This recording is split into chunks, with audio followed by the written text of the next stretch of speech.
नाज़रीन, कुछ आंतरिक खबरें हैं आपके सामने रख देते हैं। सबकी नजरें अमेरिकन इलेक्शंस के ऊपर भी हैं, पाकिस्तान के अंदर भी बहुत सारी हैपनिंग्स हैं।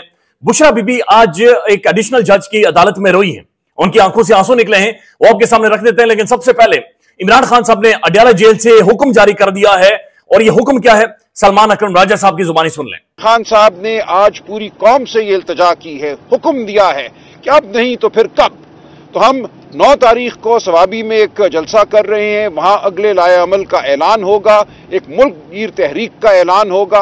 और मैं पाकिस्तान के हर शख्स से, आम शहरियों से ये कहता हूं, ये कोई सियासी खेल नहीं है, ये हमारी बका की बात है। आप सबको उठना होगा, पुरअमन तरीके से, पुरवकार तरीके से हम सबको बाहर आना होगा। हम सबको अपनी आज़ादी के लिए, इमरान खान की जिंदगी के लिए बाहर आना होगा। नाज़रीन, गुज़श्ता चंद हफ्तों से तहरीक इंसाफ इसकी तैयारियां कर रही है। स्वाबी के अंदर बाकायदा से एक टेंट विलेज वहां पर लगाया जाएगा, और आपने देखा होगा शेर अफजल मरवत हो, सलमान अकरम राजा हूं, अली अमीन गंडापुर हूं, तहरीक इंसाफ की पूरी जो पॉलिटिकल क़यादत है जो बाहर मौजूद है, ये इसकी प्लानिंग कर रहे हैं। और ऐसा महसूस हो रहा है कि एक मुल्क गिर तहरीक, एक मैसिव डेमोन्स्ट्रेशंस की तरफ ये बाकायदा से जाते हुए महसूस हो रहे हैं। अब ये सारी हैं जो मुल्क के अंदर हैपनिंग्स हैं, लेकिन दूसरी तरफ जो अमेरिकन इंतखाबात हैं, जाहिर है कल अमेरिकन इलेक्शंस हैं, और कल या परसों में फैसला हो जाना है कि उनका सदर कौन बनेगा। लेकिन जो खबरें आ रही हैं कि शायद डोनाल्ड ट्रंप की बर्तरी है इस वक्त बहुत सारे हवालों से। अगर डोनाल्ड ट्रंप इख्तिदार में आ जाते हैं, ट्रंप का माजी और माजी के बारे में कुछ चीजें आपको दिखाते हैं कि डोनाल्ड ट्रंप की बीवी ने यह ख्वाहिश जाहिर की थी कि मैं इस हैंडसम पाकिस्तानी के साथ यानी इमरान खान के साथ एक तस्वीर बनवाना चाहती हूं, और बाकायदा से उन्होंने अपने घर के तमाम तर यानी जो प्राइवेट उनकी एकोमोडेशन थी, बेडरूम तक डोनाल्ड ट्रंप और इमरान खान और उनकी बेगम बाकायदा से घूमते रहे। मैं चाह रहा हूं कि ये क्लिप मुशाहिद हुसैन सैयद साहब का बराए मेहरबानी सुन लें। जब इमरान खान गया तो उसने तो इमरान खान को आसमान में उठा दिया। उसकी बीवी ने कहा मैंने सेल्फी लेनी है इसे अकेले और अपने वो घर के जो प्राइवेट क्वार्टर्स हैं व्हाइट हाउस में विजिट करवाया। हाँ, विजिट कराया। व्हाइट हाउस तो एक दफ्तर भी है और घर भी है। तो वो दफ्तर नॉर्मली दफ्तर में मुलाकात होती है, लेकिन वो कहता है मैं घर में बेडरूम तक उनको ये विजिट करवाया। तो उसका नरम गोशा है वो। और ट्रंप बड़ा गैर रवायती लीडर है, तो मेरे ख्याल में उसको ट्रंप जीत गया तो पीटीआई को फायदा होगा। पाकिस्तान में सब डोनाल्ड ट्रंप की तरफ और अमेरिकन इलेक्शंस की तरफ देख रहे हैं, और उसकी ऑब्वियस सी वजह है कि अमेरिका हमारा माई बाप है, यही हमें सारी जिंदगी पढ़ाया गया है। लेकिन आपने हालिया इमरान खान की बहन की गुफ्तगू सुनी होगी, अलीमा खान साहबा की, जिसमें उन्होंने कहा ट्रंप हमारा बाप नहीं है, कोई हमारा बादशाह नहीं है ट्रंप। और फिर डोनाल्ड लू और अमेरिका ने जो रिजीम चेंज पाकिस्तान के अंदर करवाई थी, उसका 3 पांचा इमरान खान ने करके दिया है। रिजीम चेंज को खोलकर पाकिस्तान की सड़कों के ऊपर फेंक दिया है, उधेड़ कर रखा है। अमेरिका स्टेट डिपार्टमेंट की पॉलिसी है, और बाकायदा से उनके 10-15 सालों बाद जब डॉक्यूमेंट्स रिक्लासिफाई होते हैं तो उनके अंदर बाकायदा से चीजें खुलकर सामने आती हैं कि अमेरिका ने किन किन ममालिक के अंदर बाकायदा से रिजीम चेंज करवाई है। इसका एक बजट है जो कि मुख्तस किया जाता है, वहां के मीडिया को खरीदा जाता है, वहां उस मुल्क के अंदर प्रोटेस्ट एहतजाज और एक पूरा माहौल बनाया जाता है, वहां की अहम तरीन शख्सियात को खरीदा जाता है। इसी वजह से शाहिद हफीजुल्लाह नियाज़ी साहब ने यह कहा कि जनरल बाजवा पाकिस्तान के अंदर प्लांटेड था, वो प्लांटेड था, और उसने पाकिस्तान के अंदर साफियों को मरवाया है और पाकिस्तान में रिजीम चेंज करवाई है। लिहाजा इमरान खान और इमरान खान की फैमिली ये इस वक्त वाहिद पाकिस्तानी फैमिली है जो ये कह रही है कि डोनाल्ड ट्रंप हमारा अब्बा नहीं है, लेकिन बाकी बहुत सारे अमेरिका ज़ाहिर है माई बाप है। अमेरिका के घुटनों को हम हाथ लगाते हैं तो IMF पैसे देता है, अमेरिका के घुटनों को हम हाथ लगाते हैं, फिर रिजीम चेंज इस मुल्क के अंदर कर देते हैं। पर लेट्स सी, ये जो इंतखाबात होने वाले हैं, इसका जो अमेरिकन फॉरेन पॉलिसी है उस पर एक मैसिव इंपैक्ट आएगा। यूक्रेन हो, फलस्तीन हो, और फिर जाहिर है पाकिस्तानी जो ओवरसीज एक डायस्पोरा है उनका भी एक इंपैक्ट वहां पर रहा है। लेटर्स, खतूत, जिस तरह से डोनाल्ड लू की एक लाइव ट्रांसमिशन हुई, लाइव ट्रायल हुआ उनके असेंबली के अंदर, तो बहुत सारी चीजें हैं जो कि बदलने वाली हैं, चेंज होने वाली हैं। अब कल इमरान खान के ऊपर यानी आज 2 साल मुकम्मल हो गए। 3 नवंबर को खान साहब के ऊपर बुनियादी तौर पर एक अटैक हुआ था, वजीराबाद में इमरान खान को गोलियां मारी गई थी। फवाद चौधरी साहब क्या कहते हैं कि जब गोलियां लगी, हमलावर सामने से आया था, इमरान खान को गोलियां लगने के बाद जो पहला इशारा था इमरान खान का, ये सुन लें फवाद चौधरी साहब को। तो बंदे के हाथ में पिस्तौल था और वो फायर कर रहा था।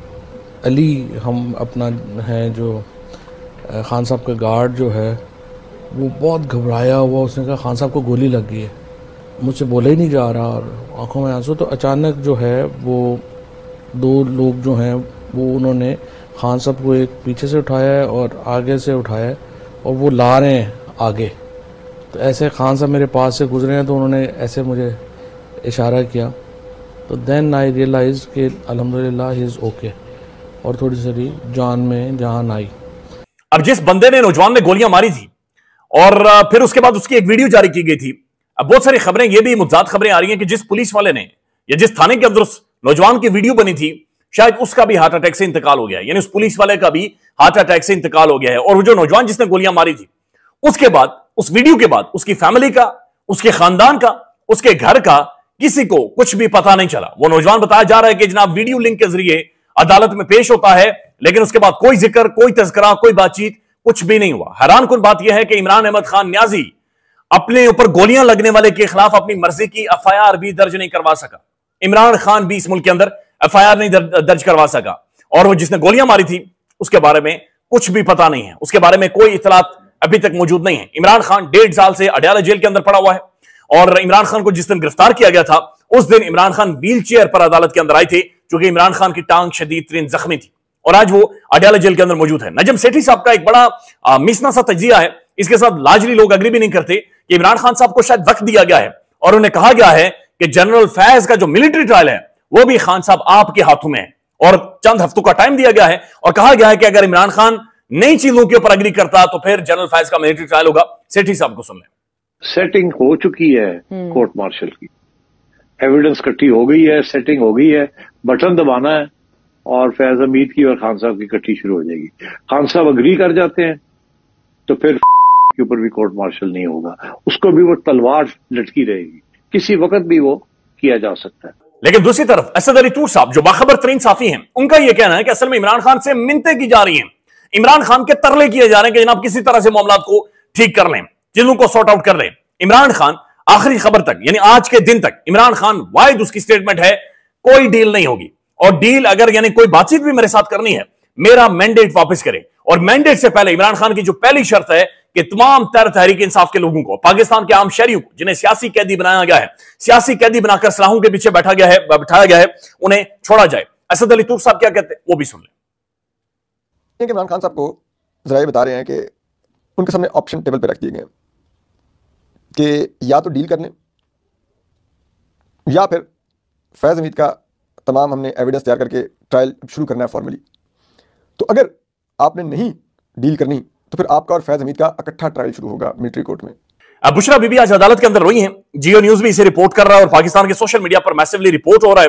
बुशरा बीबी ने कहा आज के बाद मैं अदालत में नहीं आऊंगी। यह जनाब दौरान समाअत बुशरा बीबी ने रोस्टम पर आकर कहा कि मैं इंसाफ की कुर्सी पर बैठे हुए मुनसिफों की 9 महीनों से नाइंसाफी का शिकार हूं। उन्होंने कहा कि सिर्फ मेरे साथ नाइंसाफी नहीं हो रही, बल्कि इमरान खान साहब के साथ भी नाइंसाफी हो रही है।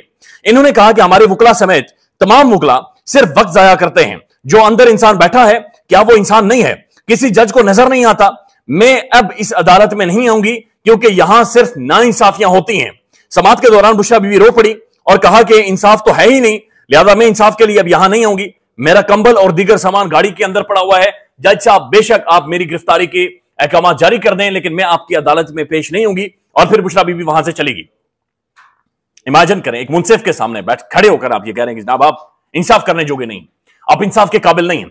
और बुशरा बीबी ने गलत नहीं कहा। आज जो स्टेटमेंट रिपोर्ट हुई है इंतजार हुसैन पंजोदा साहब के हवाले से कि इस्लामाबाद हाईकोर्ट के ऑनरेबल जस्टिस आमिर फारूक साहब किस, यानी मैं कौन से अल्फाज इस्तेमाल कर रहा हूं, वो ये कह रहे हैं कि जनाब मैंने इंतजार पंजोदा को टेलीविजन के ऊपर देखा, मुझे बहुत अफसोस हुआ, इस्लामाबाद कराची बनता जा रहा है। और जज साहब अफसोस हमारा काम है करना, मैं और पाकिस्तान के आम शहरी अफसोस कर सकते हैं, आपके हाथ में कलम है, आप पतलूने उतरवाएं, आप पतलूने गिली करवाएं। लेकिन जज साहब कह रहे हैं कि मुझे अफसोस है। यार इस मुल्क का जज भी अफसोस कर रहा है, इस मुल्क का बड़ा भी अफसोस कर रहा है, इस मुल्क का छोटा भी अफसोस कर रहा है। समझ से बाहर है कि ये किस तरीके से इन सारे मामलात को चलाया जा रहा है और ये क्या सूरत-ए-हाल बनाई जा रही है और क्या कहा जा रहा है। अब एक और अहम तरीन खबर है और ये बड़ा इंपॉर्टेंट मामला होगा कल सुप्रीम कोर्ट के अंदर जब जुडिशल कमीशन ऑफ पाकिस्तान बैठेगा। जुडिशल कमीशन ऑफ पाकिस्तान के अंदर तादाद बढ़ाई गई है, 9 से 13 किया गया है। और कल जो बैठेगा उसका एक जो मेंबर होगा वो कॉन्स्टिट्यूशनल बेंच का हेड होगा। अब कॉन्स्टिट्यूशनल बेंच बने ही नहीं, उसके लिए रिक्वायरमेंट यह है कि पहले कॉन्स्टिट्यूशनल बेंचेस बने और उसका एक सरबराह मुंतखब हो।